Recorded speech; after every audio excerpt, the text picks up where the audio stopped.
Your dog heard you open the fridge from 3 rooms away. They knew, before you did, that you were in a bad mood this morning.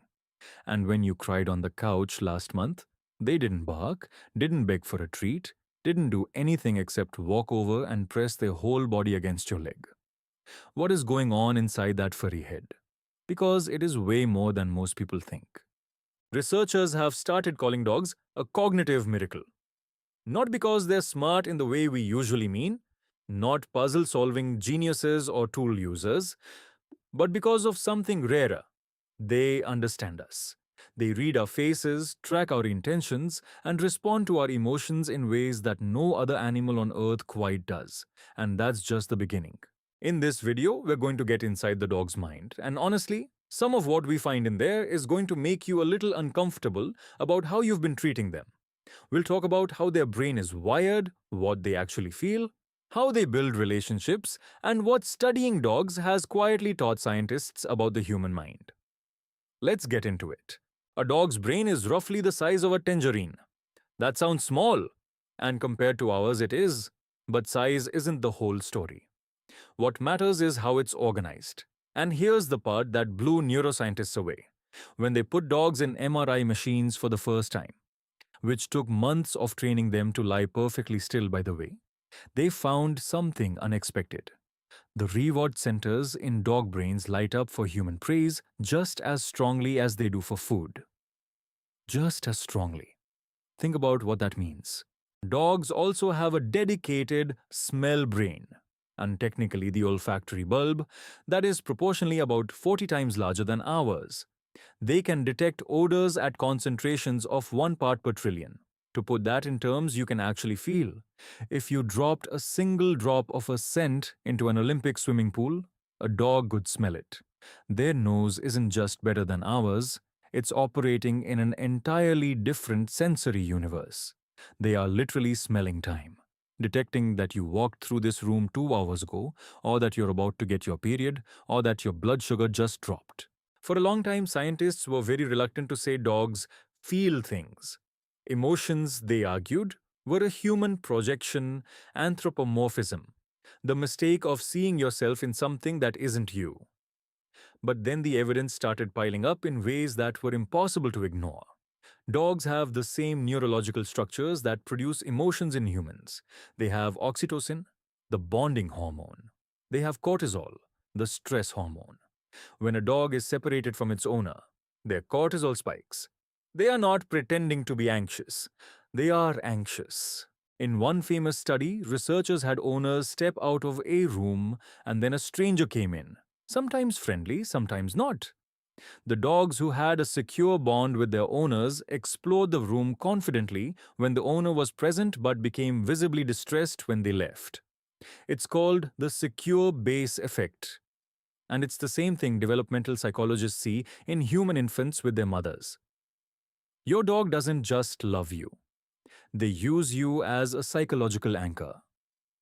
You are their safe place in the world. And grief?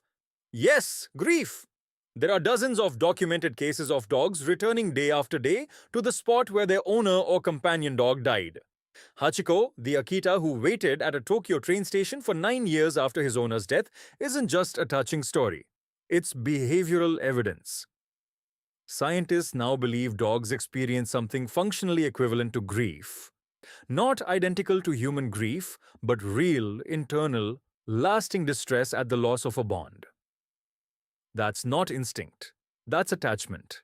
Here's where dogs get genuinely weird, in the best way.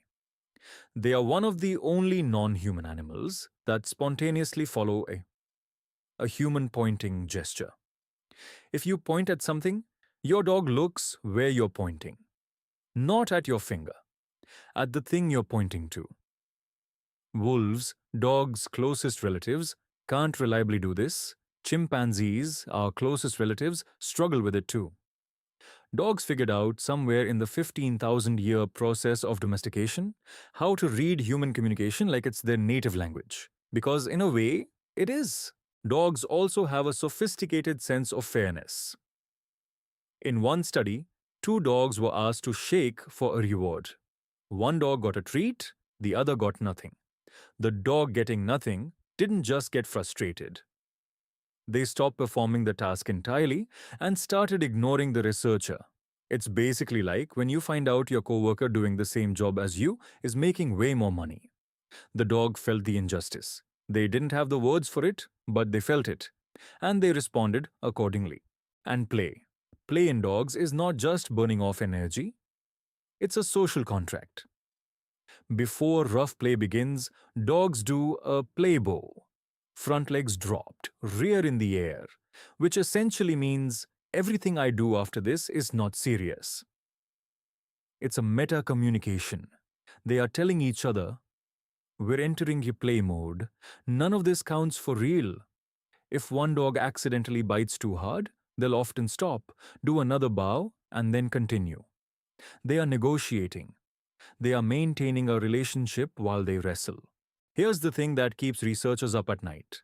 Dogs didn't develop this emotional intelligence to survive in the wild. Wolves did fine without it.